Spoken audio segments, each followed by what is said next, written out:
सर्वधर्मस्थापकस्तं सर्वधर्म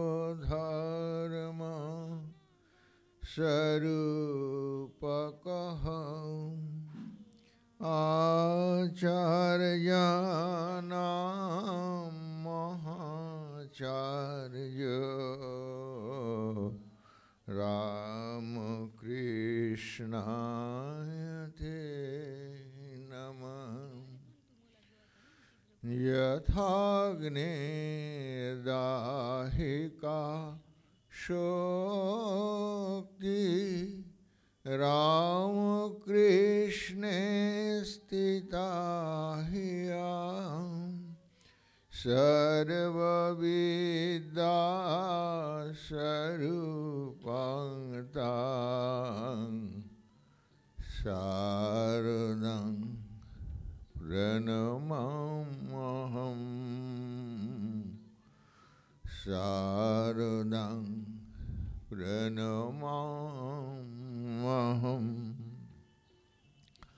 परतते सदा लीन रामकृष्ण समागया जो धर्म स्थापनरतो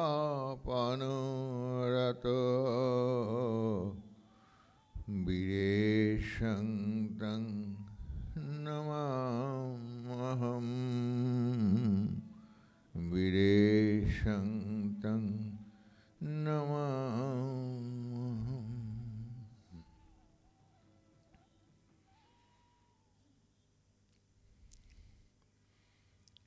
করুণাময়ী কালীবাড়ি,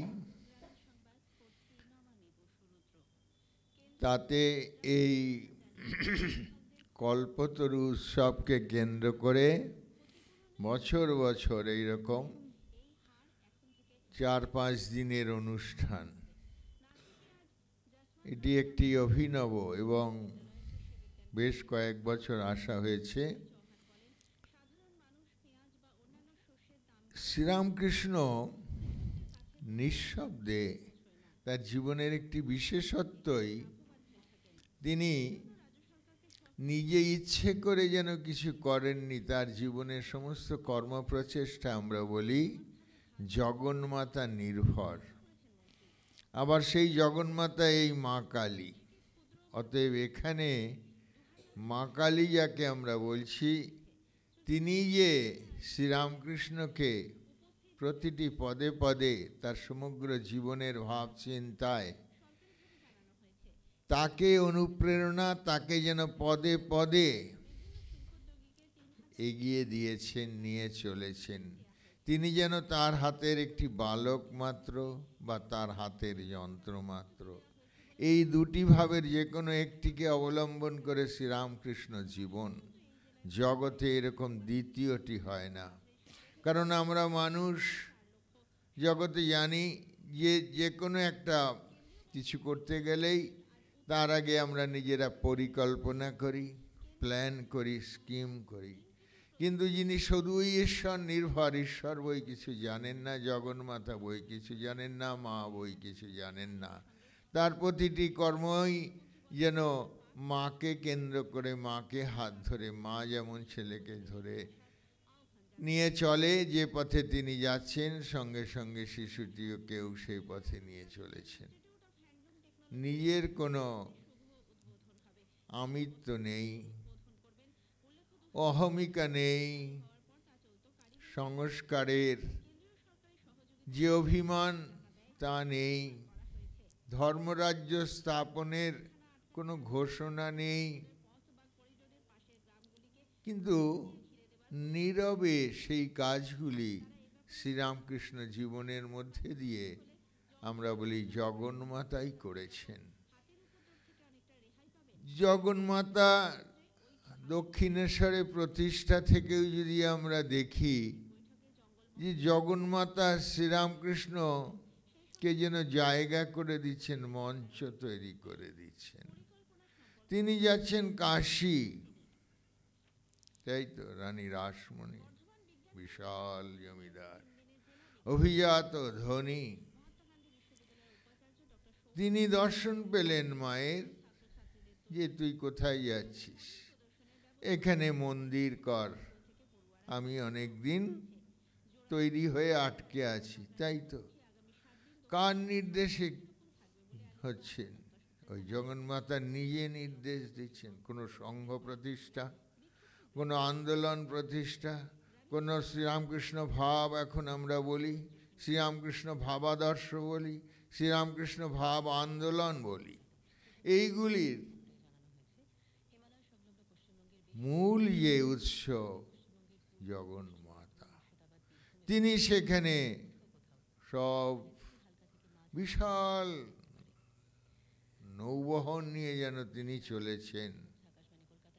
অনেকগুলি বজরা, অনেক আত্মীয় স্বজন, পরিচারক পরিচারিকা, ঠাকুর পাচক দারোয়ান, কে নয়, কিন্তু তিনি তার যাওয়া স্থগিত করে দিলেন। সত্যি সেখানে মন্দির হলো। শ্রীরামকৃষ্ণের পিতা দর্শন পেয়েছিলেন যে আমি তোমার ঘরে যাব। জগতে এত মানুষ থাকতে ভগবান বিষ্ণু ওখানে গিয়ে তাকে দর্শন দিয়ে বলছেন। আবার সেই ভগবানের কাছে যেন তিনি কাঁচুমাচু হয়ে হাত জোর করে বলছেন, বাবা আমাকে রেহাই দাও, আমি গরিব দরিদ্র ব্রাহ্মণ, আমার নিজেরই চলে না। আর এই সবে মাত্র আমি ভিটে মাটি ছাড়া হয়ে এখানে আমার বন্ধু একটু জমি দিয়েছে, এখানে কোনো রকম সংসার প্রতিপালনে, তাই তোমার কাছে পিতৃপুরুষের জন্য তর্পণ করতে, বা আমরা বলি পিণ্ডদান করতে এসেছি। আর ভগবান বিষ্ণু দেখলো এই সহজ উপায়, আমার দক্ষিণেশ্বরে গিয়ে দর্শন দিতে হলো, এই কি বলে কামারপুকুরে গিয়ে দর্শন দিতে হলো না। ভগবান বিষ্ণু যদিও টিকিট কাটতে হতো না, ইচ্ছা করলেই তিনি যেতে পারতেন, তাই তো। কিন্তু দেখছেন যে ক্ষুদিরাম মানুষটা পদব্রজে চলে এসেছেন আমার কাছে, তারও টিকিট কাটার ব্যাপার ছিল না, তিনি পদব্রজে গিয়েছিলেন এবং দাক্ষিণাত্যেও গেছেন পদব্রজে। একটা মানুষ, এত মানুষ থাকতে তাকেই বলছেন, আর সে তত বেশি তাকে অনুনয় মিনতি আবদার করছেন, না বাবা আমাকে ছেড়ে দাও, মানে যেন তিনি দোষ করে ফেলেছেন। তার সৌভাগ্য আমরা বলছি জগতের মানুষ, কিন্তু তিনি তার থেকে রেহাই পেতে চাইছেন। জগৎ এরকম দেখেছে কখনো যে তুমি অনেক রাজা সম্রাট আছে, তাদের ঘরে যাও, কত রাবড়ি, কত মিষ্টি, কত ভালো ভালো জিনিস খেতে পাবে, ননি ক্ষীর, যা ইচ্ছে। আর এখনকার যুগ হলে তো বলতো এই অনিল আম্বানি আছে, রিলায়েন্সের মুকেশ আম্বানি আছে, তাদের ঘরে যাও, আমি এটা দরিদ্র ব্রাহ্মণ। না, তিনি জগতের সকলকে জানেন, সর্বজ্ঞ ঈশ্বর ভগবান, তিনি ওই মানুষটাকে সিলেক্ট করলেন। এত মানুষ থাকতে আমরা যে বলি চয়েস করি, এত জামা কাপড় নাবিয়ে দেয়, আপনারা দেখেন না? যদি একবার বলেছেন যে আমার সবুজ কালারের চাই, আরে যত সবুজ আছে ওপর থেকে নাবিয়ে দেয় কাপড়ের দোকানে। যদি বলেন এত দামের মধ্যে, এবারে যত আছে এবারে আপনাকে ঢেলে সাজিয়ে সামনে রাখবে। কিন্তু সেই রকম বড় বড় ধনী মানুষরা তো জগতে ছিল, কিন্তু যে কোনো জনের ঘরে গেলে তারা ধন্য হতো কি? তার তো হতো না। তিনি কি খুঁজছেন? এই লোকটার মধ্যে কি আছে বলুন আপনারা, কেন তাকে সিলেক্ট করলেন? কি হলো এত শোনেন আপনারা? সততা, আর সৎ, শুধু না সত্য, সৎই সত্য, সত্যও সৎ, কিন্তু তার ক্ষেত্রে তো সত্য। তিনি সত্যকে খুঁজছেন, যে এই লোকটা সত্যকে ধরে আছে। সেই ঘটনাটা যে হয়েছিল জগতের কেউ মনে না রাখুক, ভগবান বিষ্ণু মনে রেখেছিলেন। আমরা যে যা কিছু করি তিনি যে মনে রাখেন, আমরা বলি না, আমাদের তো বিশ্বাস হয় না অধিকাংশের। আমি বলি তাহলে এইটা কি করে ঘটলো, বুঝা যাচ্ছে? আমার রোজ বক্তৃতা থাকে, 1 তারিখে কল্পতরু, 2 তারিখে কল্পতরু, 3 তারিখে কল্পতরু উপলক্ষে শ্রীরামকৃষ্ণ প্রসঙ্গ। এই তো আমার জিজ্ঞাসা, এই যে আমরা যা করছি ভগবান নাকি কানে শোনেন না? প্রাচীন হয়ে গেছেন ভগবান। ভারতবর্ষের 4000 বছর ধরে মানুষ 1000 বছর ধরে ভগবানকে ডাকছে, অনাদিকাল ধরে ডাকছে। আমাদের কজনের ঠিক ঠিক বিশ্বাস হয় যে আমি যা করছি এবং আমি যা বলছি, আমি যা চাইছি তার কাছে, সেটা তিনি শুনছেন, তিনি সেটা মনে রাখছেন? তার আগে তো বিষ্ণুর প্রসঙ্গ তার সঙ্গে নেই। তিনি ওখানে গেছেন পিণ্ডদান করতে, ঘুমিয়ে পড়েছেন। বিষ্ণু তাকে দর্শন দিয়ে বলছেন আমি তোমার ঘরে যাব। আরে উনি তার হাত থেকে ছাড়া পাওয়ার চেষ্টা করছেন, তাই তো? না না না না বাবা, আমার ঘর না, আমাকে ছেড়ে দাও। মানে যেন দোষ করলেই এমন লোকে বলে যে আমাকে থানায় নিও না, আমাকে জেলে নিও না। তার ঘরে আসছে মানে যেন তিনি বিপদে পড়ে যাচ্ছেন। হয়ে যাচ্ছে একটা মানুষ ভগবানকে পর্যন্ত না করতে পারছেন। কেন? তাকে তার মনের মতো করে তিনি সেবা করতে পারবেন না। তাহলে এতে কি বোঝালো? যে ভগবানকে সেবা করার তার কতটা আগ্রহ বা ভক্তি আছে যে তিনি অপারক সেটা করতে। সেই ভক্তি থাকলেই হবে না, তাকে কি আমি তাহলে সেবা করব কি করে? এই যে ঘটনাটা, এটা তো সেই দর্শনের অনেক আগে তাদের ভিটে মাটি ছাড়া হতে হয়েছিল। তিনি জানতেন যে জমিদারের বিরুদ্ধে বললে কি হয়। আমরাও জানি যে ভিটে মাটি উচ্ছেদ করে দেবে। তাহলে এখনও তাই, তখনও তাই, এটা জগতে চলছে। যে আমাদের কথা না শুনলে ওই একমাত্র তাদের শক্তির প্রকাশ, শক্তির প্রকাশ, বাহুবলের প্রকাশ, শারীরিক শক্তির প্রকাশ। এগুলো তো আর ধম্ম কম্ম, আধ্যাত্মিকতা, সত্য, এইসবের যে পরবর্তী ফল আছে এ নিয়ে তো তারা ভাবে না। তারা ভাবে এখনই একে, আমার কথা শুনছে না মানে একে ভিটে মাটি ছাড়া করতে হবে। করলেনও তাই। আবার সেই ভগবানই তাকে আবার এক বন্ধু জুটিয়ে দিলেন, শুক্লাল গোস্বামী। তিনি বললেন তুমি আমার এখানে একটু জমি তোমায় দিচ্ছি, এখানে থাকো। কোথায় ছেলেপিলে নিয়ে থাকলেন। আমাদের এখন কথা, আমরা যারা বিশ্বাস করি না বা আমাদের বিশ্বাস হয় না, আমি এইভাবে বলি যেটা আমাদের জীবনে লাগবে। বড় বড় বক্তৃতা বিশাল মাঠে বিশাল অডিটোরিয়ামে আমরা দিই, বুঝা যাচ্ছে? কিন্তু যখন এই ধরনের ছোটোখাটো ভক্তদের জায়গায়, যে আমরা অনেক দিন ধরে ভক্ত, ভগবানের প্রতি আমাদের টান, আমাদের কি করণীয়, তাতে আমাদের বোঝার কি আর বাকি থাকার কথা যে তিনি আমাদের কাজ বা আমাদের দুষ্কর্ম দুটোই তিনি দেখেন এবং জানেন এবং মনে রাখেন। মনে না রাখলে কর্মের ফল কি করে দেবেন? তিনি সর্বজ্ঞ, মীমাংসা দর্শন, কর্মদর্শন। মূল কথায় হচ্ছে তিনি হচ্ছেন কর্মফল দাতা, আর কেউ নয়। কারো না কারো মাধ্যমে সেটা হবে।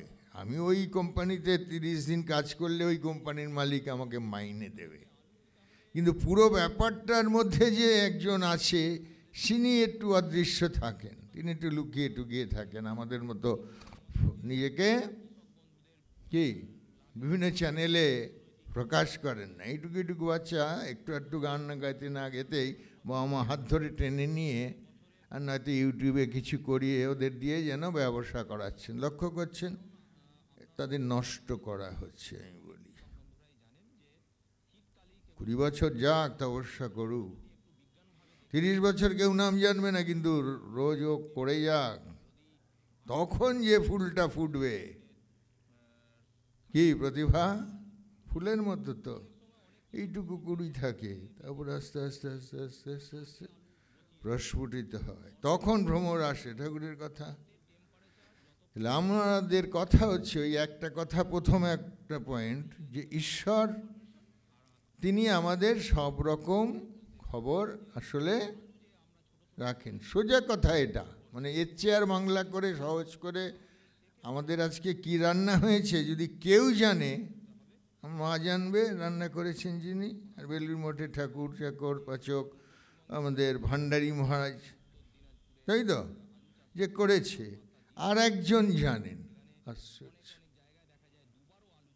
এইভাবে যখন ভগবানের সঙ্গে আমাদের একটা সম্পর্ক গড়ে উঠবে, তাকে বলে ভালোবাসা। কেউ বলে 40 বছর কাশীপুর যাচ্ছি, এই দিনে মহারাজ একটা কুপন জোগাড় করে দিতে পারেন? আমি যখন মায়ের বাড়ি ছিলাম, আমি যখন বরানগর মিশনে ছিলাম, এরকম সবাই বলতো, গোলপার্কে ছিলাম, তাই বলতাম আপনি সত্যি 40 বছর 50 বছর ধরে যাচ্ছেন এই দিনে? বলে হ্যাঁ। আগে আগে হয়তো এখানেও আমি বলেছি, এই কথাটা আমার একটা প্রিয় কথা। যদি আপনি 40 বা 50 বছর ধরে গিয়ে থাকেন, আর এখন পায়ের ব্যথা, কোমর ব্যথা, লাইনে দাঁড়াতে পারবেন না, যেতে পারবেন না, এখন আপনার ঠাকুরকে বলার অধিকার এসেছে যে ঠাকুর আমি 40 বছর বা 50 বছর যে যায়, সে যেন বলতে পারে আমি আর যেতে পারছি না, আমার শারীরিক এরকম অবস্থা, এতদিন গেছি, এবারে তুমি আসবে ওই দিনে আমার কাছে, আমার ঘরে। তাহলে বুঝবো 40 বছর বা 50 বছর যাওয়ায় তার প্রতি সেই দাবি এসেছে, ভালোবাসা এসেছে। বোঝা গেছে কথাটা? 40 বছর যাকে আমি ভালোবাসি, 50 বছর যাকে ভালোবাসি, তাকে আমি বলতে পারবো না যে আমি এই জিনিসটা পছন্দ করি, তুমি ওটা রান্না করো? বোঝা যাচ্ছে? যেখানে আমি চাকরি করি সেখানে যদি 40 বছর আমি তাদের সার্ভ করে থাকি, তাকে বলতে পারবো না যে আমার ছেলেটার এর জন্য একটা এই কোম্পানিতে চাকরি হবে কিনা, ও তো এই MCA পাশ করেছে, MBA চাকরি, MBA পাশ করেছে। বোঝা যাচ্ছে? তাই নাকি আপনার ছেলে MBA পাশ করেছে? নিশ্চয়ই। আমাদের, আপনি এত সৎ মানুষ, আপনি এত আমাদের সেবা করেছেন, তাহলে তার উপর একটা কি বিশ্বাস, না জোর, জোর খাটানো, ওটাকে জোর খাটানো বলে। ভালোবাসার মানুষকে ভালোবাসা নেই, তাই কেউ জোর করলেও কেউ কারো কথা শুনে না। ভালোবাসার আরেকটা লক্ষণ, তারপরে কি জোর করা যাবে এইটা বলতে হবে। আমার সঙ্গে সবাই কথা বলে, আমি সবাইকে পারমিশন দিই, তাহলে বুঝবো যে আপনাদের বিষয়টা ঢুকছে বা ভালো লাগছে। প্রথম বললাম যে জগন্মাতাই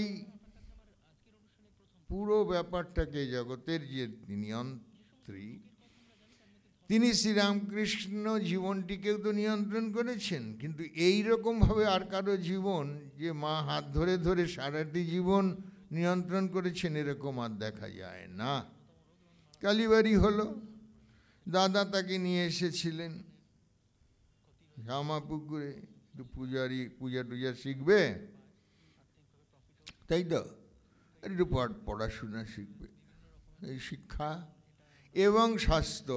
এখনও আমরা জেলাগুলো বুকে ব্যথা হলেই চলো অ্যাপোলোতে নিয়ে চলো, বর্ধমানের গ্রাম থেকেও অ্যাপোলোতে আনতে হবে, পিয়ারলেসে আনতে হবে, ফর্টিসে আনতে হবে, মেডিকেল কলেজে আনতে হবে, আরজি করে আনতে হবে, সেই কলকাতা নির্ভর। বোঝা যাচ্ছে? ভালো রেজাল্ট হলেই, উচ্চ মাধ্যমিকে ভালো রেজাল্ট হলেই কলেজ সেন্ট জেভিয়ার্সে পড়বে, প্রেসিডেন্সিতে পড়তে হবে, গোয়েঙ্কা কলেজে পড়তে হবে, দেখুন সেই কলকাতা নির্ভর। তাহলে তার দাদা কিছু দোষ করেনি, তিনিও জানতেন যে কলকাতায় গেলে দুটো পয়সা আয় করা যায়, আর পরিষেবাগুলো ওখানের মানুষরা তো একটু অভিজাত ধনী, ওদের জন্যে আছে, তার ছিটে ফোটাটাও আমরা পেতে পারি। দেখছেন তো কলকাতার শহরটা, যে লোহার কাজ করছে সেও উত্তরপ্রদেশ, উড়িষ্যা, কি গজা তৈরি করছে আপনার পাড়ায়, আমাদের পাড়ায়, সব এখানকার লোক নয়। ওরা যেন এখানে এখানে বেগুনি গিয়েও তৈরি করলে, ফুচকা বিক্রি করলেও আমার দেশে সে ওইখানে দুটো পয়সা হবে। কি বোঝা যাচ্ছে? সে উত্তরপ্রদেশ হোক, রাজস্থান হোক, ইউপি হোক, কি বলে আমাদের বিহার হোক। তাই তো দেখছি আমাদের সমাজটাকে। সেই রকম তার দাদাও তাকে এখানে নিয়ে এসেছিল, যে একটু সে প্রথমেই বলে দিলে যে আমি চাল কলা বাঁধা বিদ্যে শিখব না। পরিষ্কার ওইটুকু ছেলে যখন যেটা নিজে সঠিক বলে মনে করেছেন, ও আমরা যে বলি কারো বাপের সাধ্যই নেই তাকে অন্য কিছু বোঝায়। হয়ে যাচ্ছে? আমরা অন্যের দ্বারা প্রভাবিত হতে দেখি।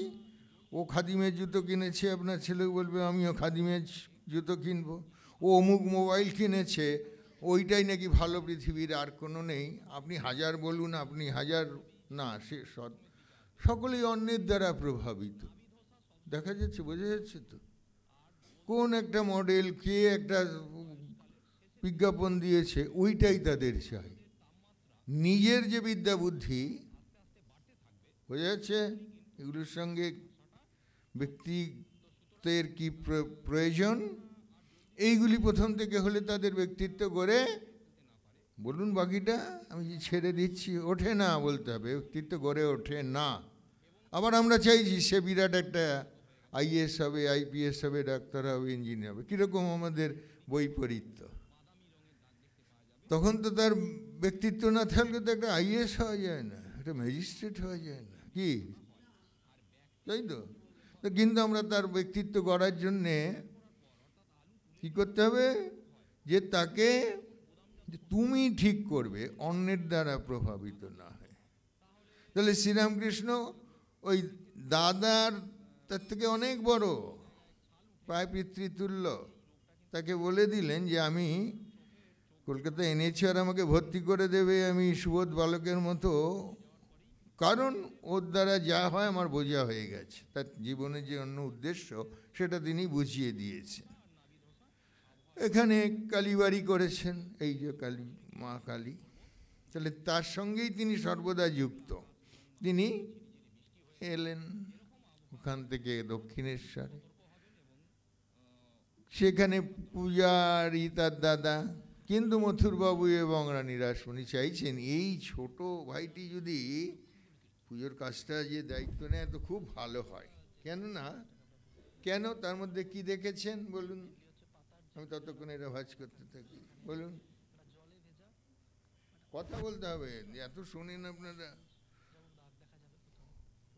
কেন রামকৃষ্ণকে কেন পূজারী হিসাবে চাইছেন? তাই তো, প্রথমেই তো চাননি, এমনি আছে ওখানে, দাদার সঙ্গে আছে, এই তো ভালো পুজো করতে পারবে। আর ওই সময় বইটা একটু পড়তে হবে, এত শুনেন আপনারা, প্রতি সময় পাঠ হয়। লীলা প্রসঙ্গ, তিনি সুন্দর মাটির মূর্তি করছেন, দূর থেকে দেখছেন রাসমণি এবং মথুরবাবু চুপ করে আছেন, ডিস্টার্ব করছেন না, অর্থাৎ তারা অ্যাপ্রিসিয়েট করছেন যে এর ক্ষমতা আছে। আচ্ছা তো কেউ পড়েছেন তো? হ্যাঁ হ্যাঁ বলবেন, বাচ্চারা যেমন স্কুলে, হ্যাঁ মহারাজ, হ্যাঁ না, তাহলে ইন্টারেস্ট লাগবে। ওই মহারাজরা বলে চলে যায়, কি সুই এইখান দিয়ে বেড়ে, এইখান দিয়ে চলে, এখান দিয়ে ঢোকে ওখান দিয়ে। প্রথম দিনে কে কি বলেছে বলতে গেলে তো আপনারা বলতে পারবেন, কিন্তু ওই আমি একটা দুটো বলে দিয়ে রাখি, অনেকে পরে আমাকে শোনায় মা এইটা বলেছিলেন। কারণ আমি ওই একটা বিষয়ের উপরে এক জায়গায় বলি, ওইটাই ঘুরে ফিরে যে জগন্মাতা শ্রীরামকৃষ্ণকে পরিচালন করেছে। আজকে এইটুকু মনে রাখলেই আমরা বুঝতে পারবো যে শ্রীরামকৃষ্ণ মানুষটা কীরকম, তাই তো? অর্থাৎ তার উপর তিনি সম্পূর্ণ নির্ভরশীল। মা ওখানে মন্দির করেছেন, তাহলে শ্রীরামকৃষ্ণের সঙ্গে সেখানে কানেকশান হবে বলেই তো তিনি শ্রীরামকৃষ্ণের ইষ্ট হবেন, তিনি শ্রীরামকৃষ্ণকে ওখানে পুজো করবেন, অনেকে সেখানে যাবে, তাই তো? কারা গেছে? তখনকার দিকপালেরা, তাই তো? সব সেন, প্রতাপচন্দ্র মজুমদার, বিদ্যাসাগরের কাছে তিনি গেছেন, মহর্ষি দেবেন্দ্রনাথ ঠাকুরের কাছে তিনি গেছেন, কিন্তু ওইখানে মাইকেল মধুসূদন দত্ত বঙ্কিমচন্দ্রের সঙ্গে অধরলাল সেনের বাড়িতে সাক্ষাৎ করেছেন, বিদ্যাসাগরের কাছে গেছেন। মানে যত বড় বড় মানুষ তাকে একটা তালিকা তৈরি করে ফেলুন। আমি অনেক সময় বলি, সবই আমরা কেন করবো, যে কত মানুষের সঙ্গে তখন তিনি সাক্ষাৎ করেছিলেন, এরকম আর দ্বিতীয় জনকে পাবেন না। মানে তিনি ফার্স্ট, তাতে এত বড় বড় মানুষের সঙ্গে তিনি কোনো ইউনিভার্সিটির ভাইস চ্যান্সেলর না, আমাদের মতো MA PhD করেননি কলকাতা ইউনিভার্সিটির, কি ম্যাজিস্ট্রেট না, সাহেবদের খুব রাজবাহাদুর পদবি দিয়েছে তাকে, সেরম ব্যক্তিত্ব না।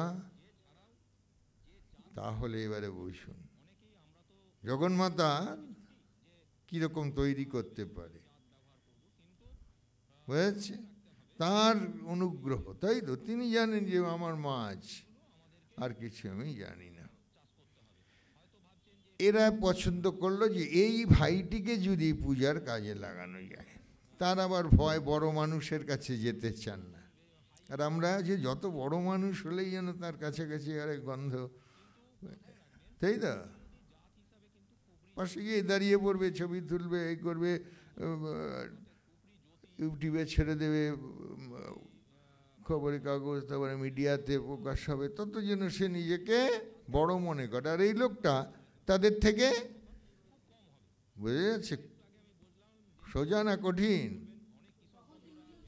হ্যাঁ, খবরের কাগজ ছিল বা তার কাছ থেকে কিছু একটা ফেভার পাওয়ার মতো, যারা রাজা বাহাদুর হয়েছে, স্যার উপাধি পেয়েছে, অমুক হয়েছে, তমুক হয়েছে। আমরা বলতে চাইছি যে এই যুগে আলোচনাটা করছি, ওইগুলো না বললে আপনারা বুঝবেন না তার চরিত্রটা। ইউটিউব ছিল না, সে তো সকলেই জানি আমরা, কিন্তু আমরা এখন কি করি তাই বলছি। আমরা তো ইউটিউবের যুগে আছি, আমরা তো তাই করি। ওইটুকু বাচ্চা শিশুকে দিয়ে প্রথম দিন একটা দেখলাম বাচ্চা মেয়েকে একরকম একটা শিবস্তোত্র করালো তার মা পাশে বসে। আবার দেখি পরের দিন আবার একটা গান, তখনই বললাম এর মাথাটি খাচ্ছে মা। তখন ওই যে কিছু পয়সা পাওয়া যায়, আগে তাকে 20 বছর শিখাতে হবে যে কেউ কোনো স্টেজে উঠবে না, আগে গুরুরা এইরকম বলে দিতেন। আলাউদ্দিন খাঁ সাহেবের নাম শুনেছেন, যার শিষ্য সব আমাদের রবিশঙ্করজি, হ্যাঁ, আলী আকবর খাঁ, অন্নপূর্ণা দেবী তারই মেয়ে, নিখিল ব্যানার্জি। নাহলে বড় হয়ে যাবে না। তাহলে কি হবে? ঠাকুরের কথায় ওই ছোট বয়সে এক্সপোজ করতে গেলে বলতে হবে আপনাদের ঠাকুরের কথা। গরু ছাগলে খেয়ে যাবে গাছটা, এই কি আপনারা তো টপটপ বলার কথা। আপনারা তো আমার গোলপার্কের ক্লাসেও যেতেন, আমার বলেছেন তো। তাহলে তাকে বেড়া দিতে হয়, ওইটাও কেউ একটু বলছে না মুখ খুলে, বলতে হবে। শুধু এখান থেকে শুনে শুনে কী হবে, একটু পড়তে হবে। 24 ঘন্টা দিন, এক একটা ঘন্টায় 12টা করে 5 মিনিট, 5 মিনিট কথা আমি তো পড়তে হবে। দেখবেন মাথাটা খুলে যাবে, ওই মানুষটা যে কি বুদ্ধিমান। কারণ চৈতন্যের একটা মূর্ত বিগ্রহ, চৈতন্য হচ্ছে কনসিয়াসনেস। এই জগৎ যিনি চালাচ্ছেন তার মস্তিষ্কটা ওই কথার মধ্যে দিয়ে আমরা ওখানে পাচ্ছি, বোঝা যাচ্ছে? অ্যাটম বম যে কত বড় শক্তিশালী আমরা জানি, তাই তো? এক একটা দেশকে ধ্বংস করে দিতে পারে। আর একটা দেশ মানুষ সভ্যতা করতে পারে তার ওই চৈতন্য কথাটা। এই যে তাই তো বলেছেন, চৈতন্যের কথা বলেছেন তো। এই সপ্তাহটা যে যাচ্ছে, এই সপ্তাহটা থেকে আমরা কোন শব্দটাকে স্মরণ করব? ওই চৈতন্য কথাটা গড়ার ক্ষেত্রে অ্যাটম বোমের থেকে অধিকতর শক্তিশালী। যে জগৎ যদি গড়তে হয়, মানুষ গড়তে হয়, সভ্যতা গড়তে হয়, সায়েন্সও তাই বলছে। সেই চৈতন্য যেটা, সেইটির জাগরণ তিনি করে গেছেন। ওই প্রার্থনা মানে তার ইচ্ছা মানেই তো তাই, তাই তো। তিনি প্রার্থনা করছেন, এমনভাবে করেছেন যে তোমাদের চৈতন্য হোক, ওটা প্রার্থনা। আবার কাউকে যখন ব্যক্তিগতভাবে বলেছেন, বিনোদিনী দাসীকে বলেছেন, কালীপদ ঘোষকে বলেছেন, আলাদার সময়ে বলেছেন চৈতন্য হও। এটা বেদান্তের একদম ঠিক ঠিক টার্ম। কারণ আমাদের চৈতন্য ইতিমধ্যে রয়েছে, সেই চৈতন্যের উপরে আবরণ, আবিলতা, বহু ক্লাস শোনেন আপনারা, অজ্ঞান আবরণ রয়েছে। সেটা শুধু দূর হয়, আমরা আলাদা করে চৈতন্যকে কিনতে হয় না, চৈতন্যকে উৎপাদন করতে হয় না, চৈতন্যকে ফ্যাক্টরিতে, বাস এই তো ওইটুকু আপনারা বললে আমার তখন এটা শ্বাস নিতে পারবো, একটু জল খেতে পারবো। সেই জন্যে আপনাদের ইনভলভমেন্ট আমি চাই, তাহলে আনন্দ পাওয়া যাবে না।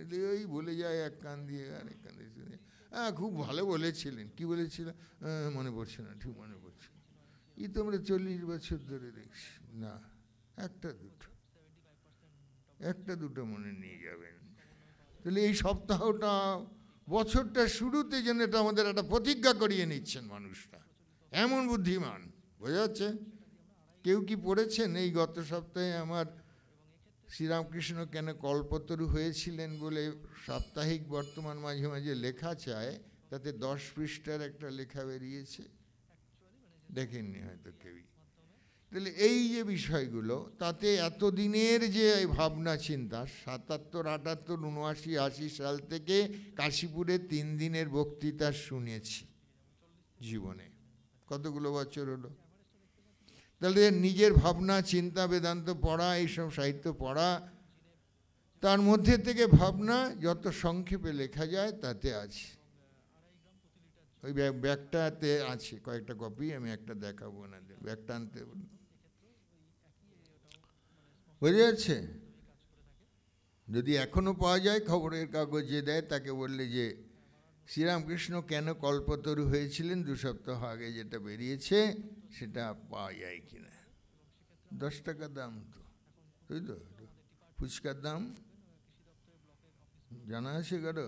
ফুচকার দাম ওই তো, কিছুই আপনারা মনে রাখেন না, জানেন না। 10 টাকায় 4টে দেয়, উনি ঠিক বললেন কি? হ্যাঁ, 4টেও দেয়। এই আমি একদিন জিজ্ঞেস করলাম কত করে, বললো 20 টাকায় 4টে, বোঝা যাচ্ছে? তুমি 5 টাকা করে একটা, আর আপনি 2.5 টাকায় নামিয়ে দিয়েছেন। একটু জিজ্ঞেস করবেন তো একদিন যেতে যেতে, খাবেন না, খেতে হবে বলছি তা না। তাহলে একটা ফুচকার দাম যেখানে,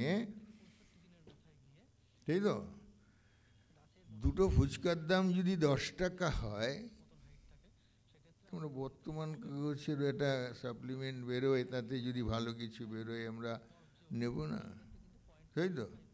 ত্বক কিসে ভালো থাকে, নেলগুলো কী করে ভালো থাকে, ভুরু কী করে ভালো থাকে, প্রতি ইস্যুতে কিছু না কিছু ওরা মানুষকে আকর্ষণ করছে, ওরা ব্যবসা জানে। তাহলে ওরা জানে এই সপ্তাহে মহারাজ আপনি নভেম্বরে আমাকে বলেছে ডিসেম্বরের মধ্যে, না ডিসেম্বরের ফার্স্ট উইকে দিয়ে দেবেন আপনার ডেটটা, আমরা 10-12 দিন যাতে ওইটারই ভাবনা মানুষের চলে। অনেকে বলছে পাচ্ছি না, কেননা ওই ছবি দেওয়া ঠাকুরের এই সেই কল্পতরু কেন হয়েছিলেন এরম আর্টিকেল দেখে তোর ভক্তরা কিনবে, ওরা তো ব্যবসা বোঝে, ওদের ওই চৈতন্যটা কাজে লাগাচ্ছে ব্যবসায়। আমাদের চরিত্র গঠনে, জীবন গঠনে, শান্তি পাওয়ার জন্য, সুখ পাওয়ার জন্য, জীবনটাকে সার্থক করার জন্য, এই তো তফাৎ। এবারে যেটা বলছিলাম যে মা, তাকে মায়ের পুজো করতে হবে, কিন্তু তার ভয় হচ্ছে ওই বড় লোকদের এড়িয়ে চলা, আর ওই সব যেখানে দামি জিনিস টিনিস আছে, সোনার গয়না আছে, দামি শাড়ি আছে, দক্ষিণেশ্বর তাই তো? আমাদের বেলুর মঠেই মাকে যা এখন দামি শাড়ি টাড়ি পরায়, ওইদিকে তো মার যে ছবিতে শাড়িটা সেটা তো ছেঁড়া একটা গিট দেওয়া, তো জানা আছে তো। সেই মা এখন দিচ্ছে, ছেলেরা সন্তানরা ঠিক আছে পড়াচ্ছে, আবার তো অন্যদের দিয়েই দেওয়া হবে, মা তার সাধুরা পড়বে না। সে যাই হোক, তাহলে তাকে পূজারী নিযুক্ত করানো, হৃদয় বললো ওই সব তুমি চিন্তা করো না, ওগুলো আমি ম্যানেজ করব, ও বিষয়ী লোক, ওর ভাগ্নে, বোঝা যাচ্ছে? তাহলে কীরকম জগৎটাকেই ব্যবহার করছেন, কিন্তু তিনি তার মতো হবেন, তাই তো? আবার ওরও কিছু ব্যবস্থা হবে, মামাকে ধরে কাকাকে ধরে চাকরি বাকরি পায় না মানুষ, এ তো সবাই জানার কথা, না হ্যাঁ বলবেন তো, তাই না? আগে তো মামা কাকাই সব ঢুকিয়ে দিত বিভিন্ন কোম্পানিতে, এখানে ওখানে সেখানে। রেলে চাকরি একবার দাদু পেয়েছে, তো তার ছেলে, দুই মামাদের ছেলেরা, এখন সব উঠে গেছে অনেকটা, আগে এইসব ছিল, মামা কাকাকে ধরেই চাকরি হতো। তো এখানেও তাই, ও মামাকে ধরেছে, তো ও কিন্তু একটা আসল লোককে ধরেছে, এমনি বললে হবে না, তাই তো? ও চাষবাস করতে পারত না, এই যে মামা এখানে আছে, মামাকে এরা এত মানে, তাই তো? অতএব আমারও কিছু হয়ে যাবে, আমারও কিছু একটা হিললে হয়ে যাবে, এই কথাটা আছে না, হিললে হয়ে যাবে, হ্যাঁ। তা সেটা ওর দ্বারাই হলো, ঠাকুর করছেন। এবারে একের পর এক মানুষ আসতে থাকছে তার কাছে, তাই তো? তার কথা প্রচার হচ্ছে। কেশব সেন প্রথম লিখলেন, তিনি, তারপর গৃহভক্তরা আসছেন, তারা লিখতে শুরু করলেন, রামচন্দ্র দত্ত, গিরিশবাবু। তখন তিনি তাদের উপেক্ষা করতেন, অনীহা প্রকাশ করতেন, কোনো ওটাতে আগ্রহ প্রকাশ করতেন না, বিরক্তও হতেন কখনো কখনো। বলছেন যে একজন ডাক্তার আর একজন থিয়েটার করে, আচ্ছা রামবাবু ডাক্তার আর গিরিশবাবু থিয়েটার করে, তার ভাষা ওরকম, থিয়েটার করে। এরা বলে অবতার, মানে এদের তো এই পরিচয়, এরা অবতারের বুঝবেটা কি, এই তো তার বক্তব্য খুলে বললে, তাই তো? কত বড় বড় পণ্ডিতরা, ভদ্রলোচন, তাই তো, হরি ব্রাহ্মণী, এরা অবতার বলে গেল, তাতেও তার কোনো অভিমান অহংকার কিছু হলো না, তাই তো? আর আমাদের ওইটুকু বাচ্চা এটুকু জানে গান, তাকে লাগিয়ে দিলে পয়সায় না হয়ে যাচ্ছে, ওইটুকু খেলতে না খেলতেই, ওরকম নয়। বারবার মনে রাখতে হবে, যদি সুখে মানুষ করতে চাই, প্রতিভা বিকশিত করার সময় দিতে হবে, ওই বেড়া দিয়ে রাখতে হবে, কেউ জানবে না, ওই ঘরে করে যেতে হবে 20 বছর 30 বছর, তারপর যখন সে ফুলটা ফুটবে, ওই শ্রীরামকৃষ্ণ 12 বছর অদৃষ্টপূর্ব সাধন করেছেন একের পর এক গুরুদের কাছে, অভূতপূর্ব তার সিদ্ধি, তাই তো? তারপর তো জগন্মাতাই আবার তাকে বলে তুই ভাব মুখে থাক, কারণ ভাবস্থ হয়ে থাকলে মানুষকে কল্যাণ হবে না, তিনি তো কল্যাণ করতে এসেছেন আমাদের, তাই তো? তো সেই কল্যাণটা কি করে, তখন তো কোনো আমাদের মতো তিনি বক্তৃতা দেননি, আমাদের মতো তিনি আর্টিকেল লেখেননি, বই লেখেননি, তাহলে একমাত্র মানুষের সঙ্গে কথোপকথনই ছিল তার মিডিয়াম, আর তো কোনো মাধ্যম নেই। এখন বারবার বলে না গণমাধ্যম জনমাধ্যম, অর্থাৎ ওই মোবাইলটায় একটা কিছু ভালো হোক মন্দ হোক, কে প্রথম আগে জানাতে পারবে তার নাকি বেশি টাকা, ইত্যাদি।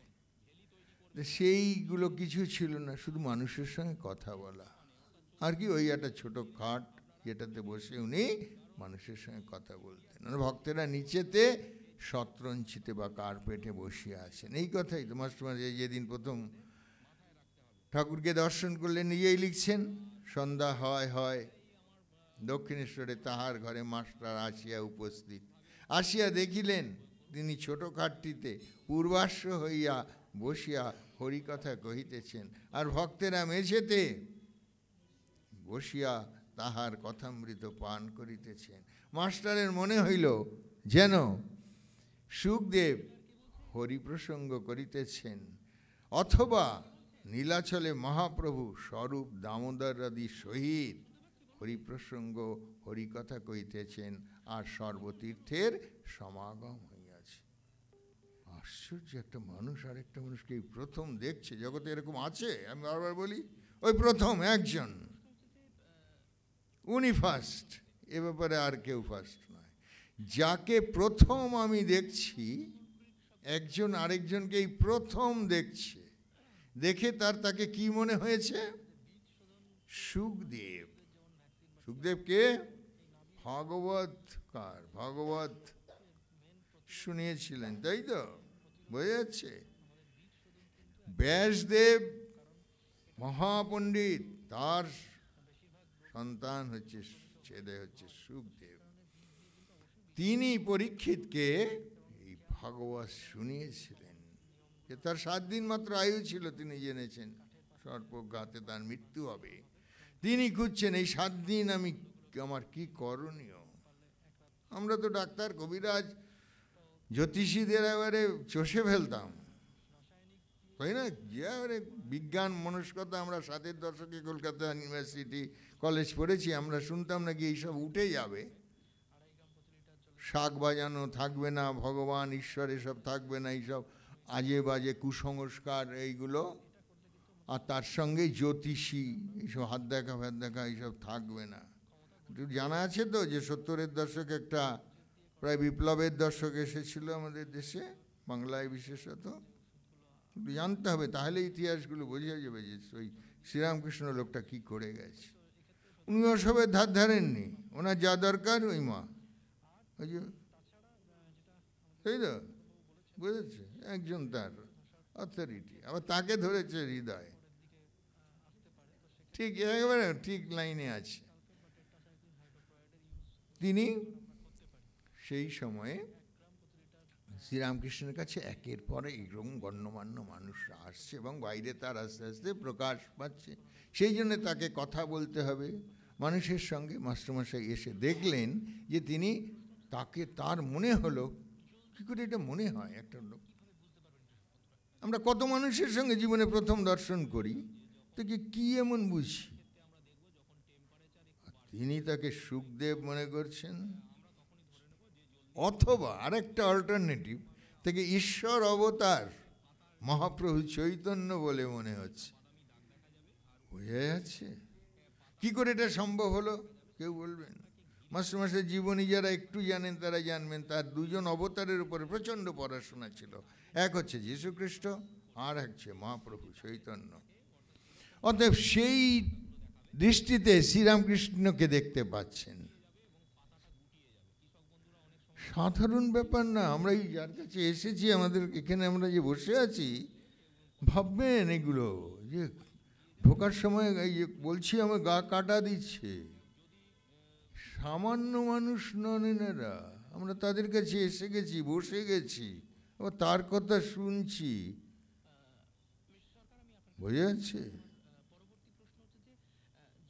গিরিশবাবু, একটা বিনোদিনী, একটা কালীপদ ঘোষ, কি তাদের পরিবর্তন জানা আছে তো? একটু একটু শোনা আছে তো কিছু? লম্পট, মদ্যপ, এইসব কথা আছে তো, লিটারেচারের মধ্যে লেখা আছে তো, তাই তো? হীন চরিত্র, ঘৃণ্য চরিত্র, এইসব কথা তো লেখা আছে। আচ্ছা, আমরা তো মদ্যপ না, এখানে যারা আছি আমরা লম্পটও না, কি? তাহলে উনি আমাদের পরিবর্তন করছেন না? কি মনে হয়? তার কাছে এসে বসে আছি, তার কথা বলছি। এত সময় এক জায়গায় আমায় বলেছিল একজন পড়ে যে আপনি বারবার ঘড়িটার দিকে তাকান, মনে হচ্ছিল ঘড়িটা গিয়ে উল্টে দিই। আমি বললাম কেন? হ্যাঁ, আপনি তো ঘড়ি থেকেই সময় হলেই শেষ করে দেবেন, আরও শুনবো আমরা ভাবছি, শুধু আপনি বারবার ঘড়িটার দিকে তাকাচ্ছেন। এইরকম আকুলতা তার কাছে এসে বসলেই মনে হবে যে তার কথা আরও শুনি, আরও শুনি। তাহলে সেই জগন্মাতা তাকে বললেন, তুই ভাবমুখে থাক। ভাবমুখে থাকা মানে ভাবস্থ হয়ে না থাকা, হয়েছে? তাহলে অন্যের সঙ্গে র্যাপোর্ট হবে, গল্প করতে পারবে, কথা বলতে পারবে, সেই জন্যই তিনি সকলকে নিয়ে বসে এই যে কথা বলছেন, যে সময় থেকে অর্থাৎ অদ্বৈত সাধনে নির্বিকল্প সমাধির পর তার যে জগতে থাকা সেটা ছিল ভাবমুখে থাকা, সেটাও মায়ের মায়ের অভিপ্রায়ে। আমরা ওইটা বারবার বলার চেষ্টা করছি। শেষে কাশীপুরে রয়েছেন শশধর পণ্ডিত, বলছেন যে আপনি তো এত বড় যোগী, আপনি তো এত বড় মহাপুরুষ, আপনি স্বয়ং অবতার, এই সেই, আপনি ইচ্ছে করলেই তো এই রোগ সারিয়ে দিতে পারেন, তাই তো বলেছেন তো?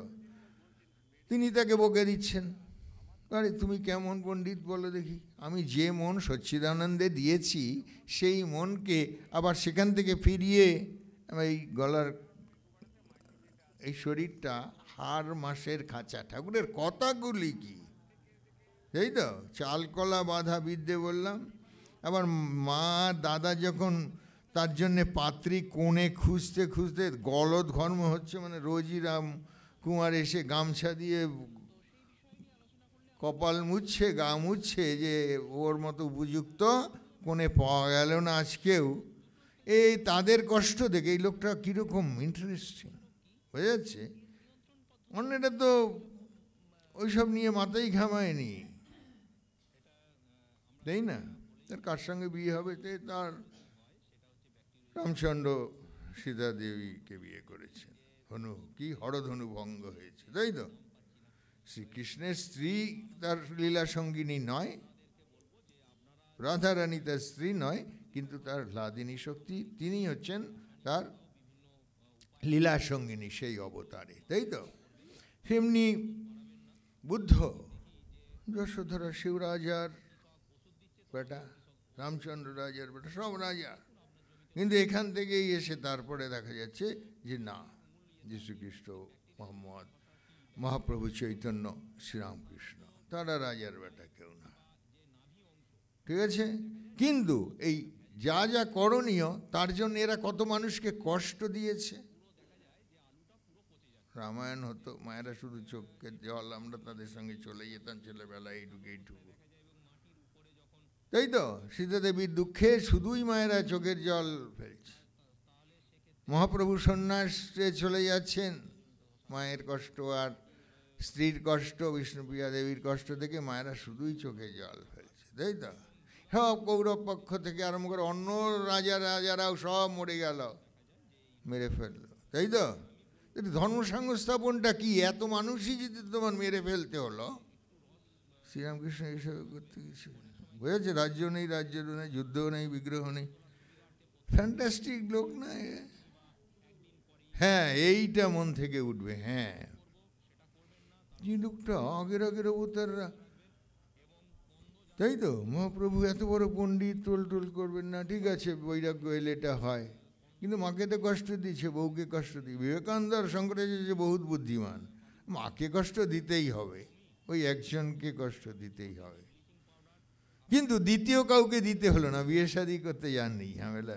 আর শ্রীরামকৃষ্ণ মাকে সন্ন্যাস নিয়েও মাকে কাছে রেখেছেন, নিজের ওই কোণে খুঁজে পাচ্ছে না, বাবা তো নেই, মা দাদার কষ্ট দেখে নিজে ভুলে দিচ্ছেন। তা আমার মানে কি, কি মোবাইলে সেভ করার যুগ ছিল না, ছোট ডায়েরি ফাইরি রাখতেন, নাও না, তাই তো? কি করে যাও, ওই রামচন্দ্র মুখোপাধ্যায় পুরো শ্বশুরমশার নাম পর্যন্ত বলে দিচ্ছেন, জয়রামবাটি গ্রাম ঠিকানা বলে দিচ্ছে, তাহলে কি এর মধ্যে কি?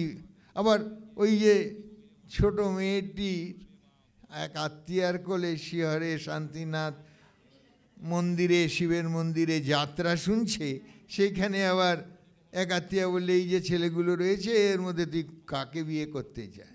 বিয়েটা ছেলেবেলা থেকে সবাইকে শেখানো হয়ে গেছে আমাদের মা, মাসি, পিসি মায়েদের, তাই না? এই ঠিক তাই, সে আবার একদম পরিষ্কার, একদম কোনো এদিক ওদিক নেই, তাই না?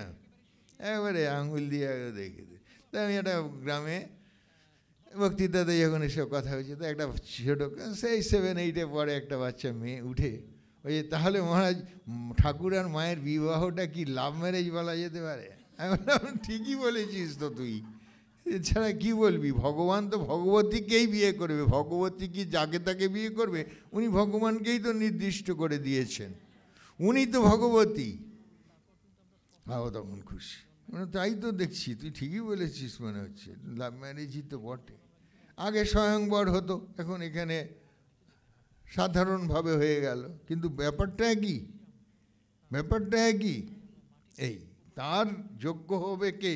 ভগবানের যোগ্য ভগবতীই হবে, ঈশ্বরের যোগ্য ঈশ্বরই হবে। আর এটাকে কে চিনবে? আত্মীয় স্বজন চিনবে? আত্মীয় স্বজন তো ওই গলদ কর্মই হবে, চিনতে পারবে না, বুঝতে পারবে না।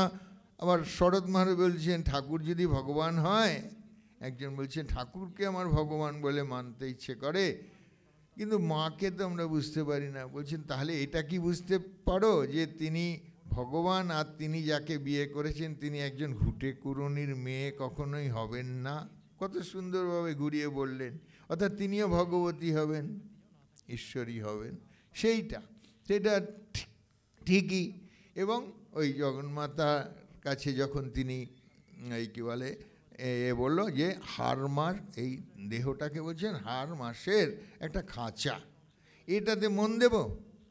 তুমি কেমন পণ্ডিত? পণ্ডিত মানে তো তোকে ধরা হচ্ছে যে সে শাস্ত্র জানবে, বুঝবে, হ্যাঁ, ওই রকম কথা বললে তো দেহের দিকেই মন হলো, যার মন সচ্চিদানন্দেই থাকে, হ্যাঁ, ইত্যাদি। কিন্তু একই কথা নরেন ওই সময়ে বলেছিল, আপনাদের মনে পড়বে কি না, যারা পড়েছেন জানেন কি না। নরেনও ওই কথা বলেছিল যে আপনি মার কাছে বললেই তো মা আপনার কথা শোনে, তাই তো? ওই জ্ঞানটাই করে দিয়েছেন, আগে তো মাকে মানতেন না, তাই তো? এটা তো পরবর্তী পর্যায়ে, তাই তো? এখন তিনি খেলোয়াড়ের উপরে কোচ হয়ে গেছেন, সেই জন্য এবার ঠাকুরকে ওটা বলছেন যে আপনি মাকে বললেই তো মা আপনার গলায়, অন্তত আপনি যাতে কিছু একটু খেতে পারেন তার জন্য একটু বলুন না, শরীরটা ঠিক করে দিতে, এটা বলেছেন। আচ্ছা, নরেনকে কিন্তু ওই শশধর পণ্ডিতের মতো বকে দেননি। নরেনের উপরে এইরকম কনফিডেন্স, এইরকম বিশ্বাস, এরকম ভালোবাসা, এরকম স্নেহ, এরকম মমতা, যে ও তো মার কাছে চলে গেছে, ওনার অথরিটিকে মা, তাই তো? জগন্মাতার কাছে চলে গেছে, কি কথাটা তো হয়ে এলো, তাই তো? মায়ে পোয়ে কি কথা হলো জগতের লোক জানবে না, কিন্তু আমরা জেনে ফেলেছি। কি করে? ঠাকুর এসে বলছেন নরেনকে তোর কথা আর লব নেই, মানে নেব না। কেন? মা বললেন তুই এত মুখে খাচ্ছিস, তাতে হচ্ছে না আবার ওই শরীরটার উপরে এই মুখটা দিয়েই খেতে হবে। কেন এটা বললেন? একটু ভাবতে হয় এগুলো। সেই জন্য বেশি শুনলেই যে বেশি জানা হবে তা না। তিনি যখন বেদান্ত সাধন করছেন, বেদান্ত সাধনের মূল উদ্দেশ্য নির্বিকল্প সমাধি, এবং তাতে সর্বভূতে সেই এক ব্রহ্মকে দর্শনে একই আছেন। এই সর্বভূতে যে আছে সে আমিই খাচ্ছি, আমিও সেই ব্রহ্ম, আপনিও সেই ব্রহ্ম, এই আত্মা এবং ব্রহ্ম এক। সেটা শ্রীরামকৃষ্ণ তো অনুভব করেছেন অদ্বৈত সাধনের সময়, বোঝা যাচ্ছে। আবার তখন মাকে ত্যাগ করতে হয়েছিল, এটা কারো জানা আছে? জানা নেই? যখন তোতাপুরী তাকে অদ্বৈত সাধন করাচ্ছেন, তিনি তারকে বলছেন বারবার যে কপালে এইখানে মনটাকে স্থির করতে, উনি কিছুই পারছেন না, শ্রীরামকৃষ্ণের মতো মানুষের হচ্ছে না। তার মা তার কাছে চলে আসছে, মানে মায়ের দৃশ্য, মায়ের ছবি, মায়ের কল্পনায় চলে আসছে। কেন? মা হচ্ছেন জগন্মাতাই, জগতীশ্বরী, তিনি হচ্ছে দ্বৈত। যেখানে দ্বৈত আছে সেখানে অদ্বৈত নেই। এগুলো তো আপনারা শোনেন, জানেন তো, তাই তো? অদ্বৈত মানে দ্বৈতের অভাব, যেখানে দুই নেই, এক, সর্বভূতে এক। তাইলে সেই মা চলে আসা মানেই হচ্ছে এতদিন তিনি তো তাকেই ভালোবেসেছেন, ভালোবাসার মানুষের কথা তো আপনা থেকেই মনে পড়বে, তাই তো? আপনার ছেলে ব্যাঙ্গালোরে থাকুক আর আমেরিকায় থাকুক, আপনার তো সবসময় তার কথা মনে পড়বে, তার নামটা মনে পড়বে, তার ঘরে ঢুকলে মনে পড়বে, তার রান্নার সময় মনে পড়বে, খাওয়ানোর সময় মনে পড়বে। ভালোবাসি আমার ছেলেকে, আমার কথা, তার কি আবার আসনে বসে ফুল বেলপাতা দিয়ে আমার ছেলের কথা মনে করতে হয় না? সব সময় মনে আসে। তেমনি ওনার জগন্মাতার কথাই বারবার মনে আসছে। তখন উনি বলছেন যে জগন্মাতাকে মন থেকে দূর করতে গেলে, এক ব্রহ্মে মন রাখতে গেলে উনি একটা কাচের টুকরো দিয়ে ওনার কপালে আঘাত করলেন। এদিকে রক্ত ঝরঝর করে পড়ছে, কিন্তু মনটা ওখানে তার স্থির হয়ে গেল। এইরকম আধার জগৎ শুনেছে কখনো? আমরা তো কেঁদে কেটে হসপিটালে নিয়ে চলো বলতাম। মন স্থির করানোর জন্যে এইরকম। তা জগন্মাতা ওর সঙ্গে একটু মজা করছে। এই আসলে এটার মধ্যে এইসব বিষয় রয়েছে। জগন্মাতা বলতে চাইছেন, আমাকে তো তুই এই সর্বভূতে ব্রহ্মদর্শন করবি বলে আমাকে তো দূর করার জন্যে তোর কপালে তোর গুরু ওটা দিয়েছিল, আমাকে তো ত্যাগ করেছিলি। ব্যাপারটা যে বোঝা যেত, মাকে ত্যাগ করতে হয়েছিল। ঘরের সব দেবদেবীর ছবি পর্যন্ত সরাতে হয়েছিল, যাতে অদ্বৈত সাধনে ওগুলো বিঘ্ন না ঘটে। লীল প্রসঙ্গটা একটু পড়তে হবে, 2-1 পাতা করে, 10 মিনিট, এটা 24 ঘন্টা সময়। জীবনটা খুব, আমরা কেউ 1500 বছর বাঁচবো না, 200 বছর আরও বাঁচবো না, 100 বছরও আরও বাঁচবো না। কি করছি আমরা? এইটুকু করব, ঠাকুরের জীবনটাকে ভালোবাসবো, জানবো, তাহলে তিনি আমাদের হাত ধরে বাকিটা করাবেন। ঠিক আছে না? এইটুকু যে তোমাকে জানবো। তাই মা বলতে চাইছেন যে তুই তো আমাকে ত্যাগ করেছিলি, এখন শুধু খাওয়ার জন্য আবার আমার দ্বারস্থ হচ্ছিস। তাই এসে বলছেন, লজ্জায় মরে গেলুম। ওই জায়গাটা যখন পড়বেন, নরেনকে বলছেন, মা বললেন যে তুই এত মুখে খাচ্ছিস, তাতে হচ্ছে না, আবার এই গলাটা দিয়েই খেতে হবে। বুঝেছে?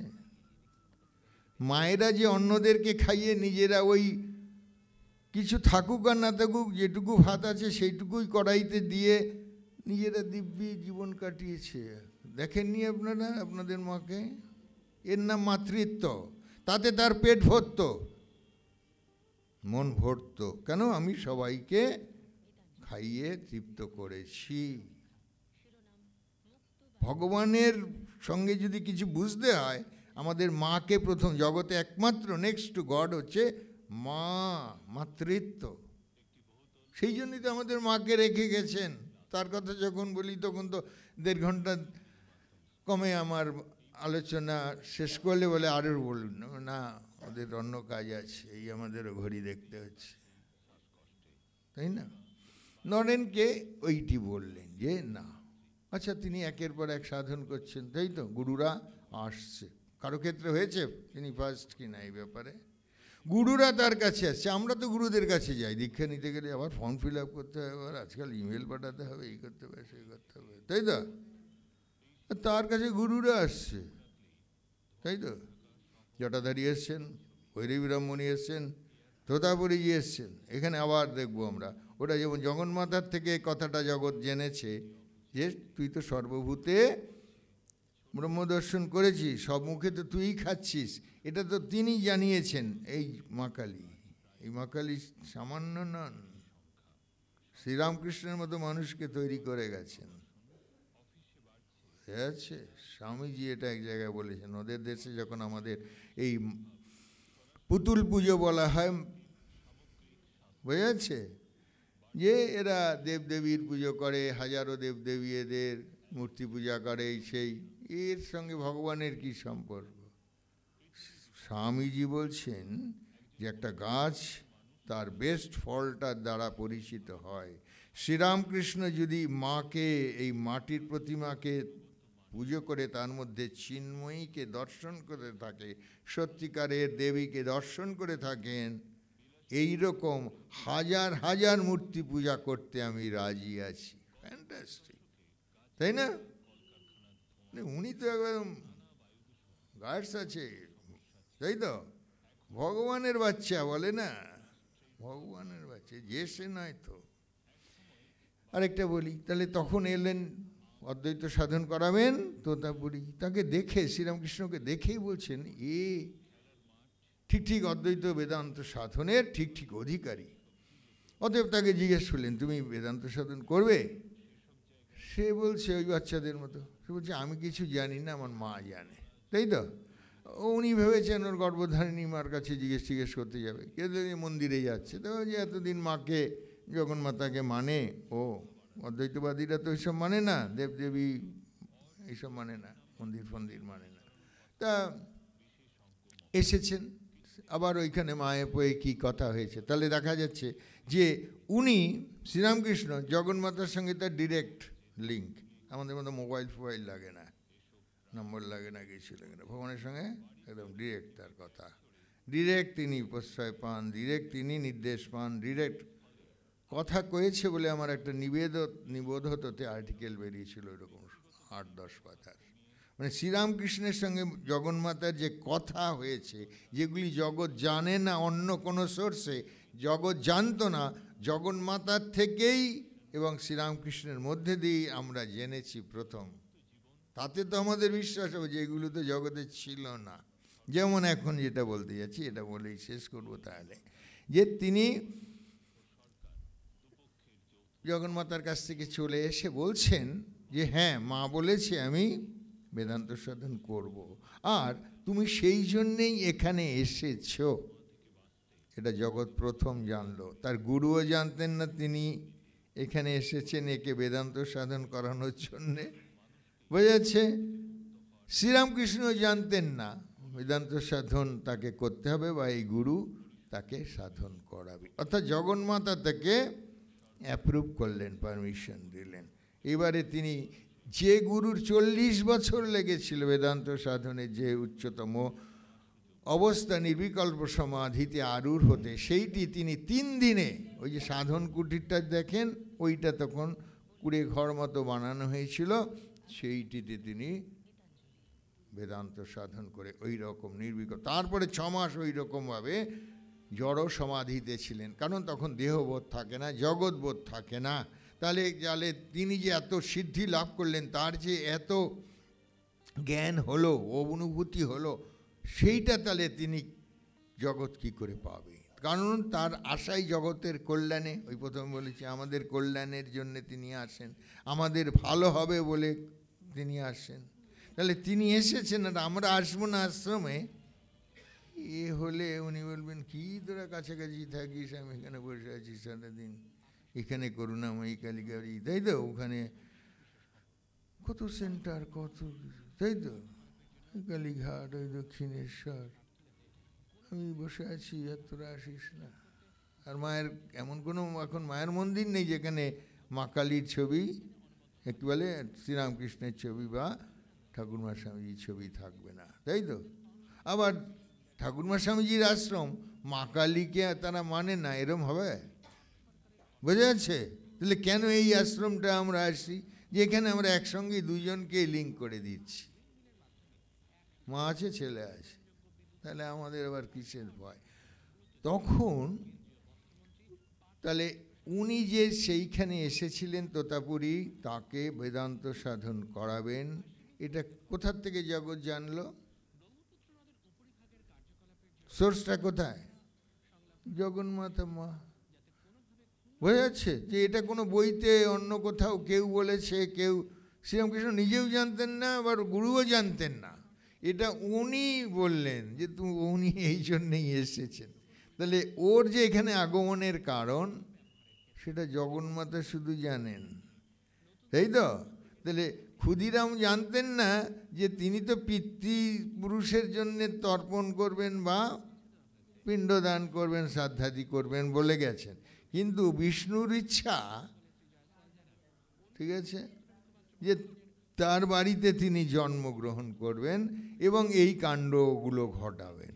তারপরে 16 জন ত্যাগী সন্ন্যাসী, এক দিকপাল, এদের নামগুলো সব জানেন, হ্যাঁ, নাগমশাই, মাস্টারমশাই, গিরিশ বাবু, মনমোহন, কালীপদ ঘোষ, বলরাম বোস, কি না, ভক্তমালিকা বইটা আছে, চেনা আছে? আচ্ছা, 1 পৃষ্ঠা করে পড়লে পড়তে হবে একটু, এরা কি করে এরা এত বড় হয়ে গেল ঠাকুরের কাছে গিয়ে, আর আমরা এতদিন আসছি ঠাকুরের কাছে, আমাদের হবে না কি? আমাদের ঠাকুর তো প্রশ্ন করবে, তুই কী করতে আসছিস এখানে? হ্যাঁ, ওরা বলেন না বলে, বেশি ভালোবাসেন তো, বেশি ভালোবাসেন, ওইটুকু আঘাত দিতে চান না, কিন্তু আমাদের খুব ব্যাপারটা বুঝতে হবে। সেই জন্যই বললাম যে না আমরা, তিনি আনছেন মানে আমাদের মাথায় হাত তিনি দিয়ে রেখেছেন। অনেকে বলেন মহারাজ একটু মাথায় হাত দিন। আমি বললাম আমরা রামকৃষ্ণ মিশনের সাধুদের দেখেছেন মাথায় হাত দেয়? গুরুরা শুধু দেবেন, অন্যরা সাধুরা দেবে না। আর আপনারা যেখানে এসেছেন, আমাদের কাছে এসেছেন বা আশ্রমে এসেছেন, জানবেন ভগবান বা ঠাকুর বা মা বা স্বামীজি যাই হোক, আপনাদের আমাদের মাথায় হাত আগে দিয়েছেন, তাই আমরা এখানে এসেছি। নাইলে তো যে যা খুশি করছে সমাজে, দেখা যাচ্ছে না? খাবার শেষ নেই, দোকানের শেষ নেই, বেচা কেনার শেষ নেই, হইচই শেষ নেই, সভা সমাবেশ আন্দোলন, কিছু শেষ আছে? কে এখানে আসে তার কাছে? তিনি আমাদের মাথায় হাত দিয়েছেন। এবারে আমরা যেন অনুভব করি, তাকে যেমন বলেছিলাম যে আপনি 40 বছর বা 50 বছর এখানে কাশীপুরে এই লাইন দিয়ে তার কাছে এসেছেন এই দিনে, এবার ঠাকুরকে বলবেন ঠাকুর আর আমি যেতে পারি না, বাতের ব্যথা, কোমর ব্যথা, পা ব্যথা, বয়স হয়েছে 80 বছর, 88 বছর, 77 বছর, এখন তুমি আমার ঘরে আসবে এই দিনে, তুমি কল্পতে তুমি ইচ্ছে করলেই এক মুহূর্তের মধ্যে আমায় দেখা দিয়ে আবার তুমি সস্থানে চলে যেতে পারো। কাশীপুরে এত লোকের জন্য তুমি বসে থাকা দরকার নেই, এক ফাঁকে চলে আসবে। ধন্যবাদ, নমস্কার।